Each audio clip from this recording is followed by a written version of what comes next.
এই দেশে রামিসার ধর্ষকদের কোনোদিন বিচার হয় না। আসিয়ার ধর্ষকদের এখন পর্যন্ত বিচার হয়নি, তো রামিসারও দর্শকদের বিচার হবে না। আপনি ভাবতে পারেন যে আপনার যে প্রিয় সন্তানটা আছে এবং আমার প্রিয় ভাতিজা ভাগিনা আছে, তো যদি আপনার প্রিয় সন্তানের সাথে এই ধর্ষণটা যদি হয়, তখন আপনি রিয়েলাইজ করতে পারবেন যে এটার কত কষ্ট এবং কত বেদনা।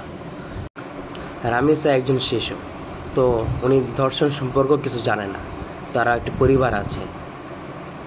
আমি বাংলাদেশের নাগরিক হয়ে লজ্জিত। তো যখন আসিয়া ধর্ষিত হয়েছিল তখনও লজ্জিত, এখনও লজ্জিত। যখন আবার আপনার সন্তানের সাথে এই ঘটনা ঘটবে তখনও আমি লজ্জিত। আমি লজ্জা প্রকাশ করব এবং সোশ্যাল মিডিয়াতে বলবো আমি লজ্জিত। কিন্তু আজকে আমি মিলে এই ধর্ষকদেরকে কিছুই করতে পারছি না এবং রাষ্ট্রের আইন তাকে সুরক্ষা দিচ্ছে। আজকে আমার আপনার কষ্টের জায়গায় যে রাষ্ট্র আমাদের ট্যাক্সের টাকায় চলে, সেই রাষ্ট্র আজকে সেই ধর্ষককে সুরক্ষা দিচ্ছে। সেই রাষ্ট্র আবার ওনাকে ভরণ পোষণ দিচ্ছে। এটা তো আমাদের জন্য লজ্জা এবং ঘৃণা।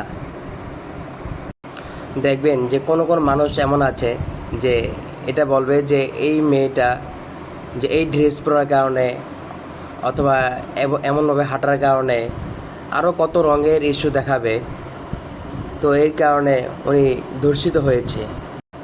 আজকে দুঃখের বিষয় হচ্ছে যে যে আজকে আমার এবং আপনার এই আওয়াজ এই সোশ্যাল মিডিয়া ঘুরে, আর রাষ্ট্রে এইভাবে করে এই ধর্ষকদেরকে এইভাবে করে সহযোগিতা করে যাবে।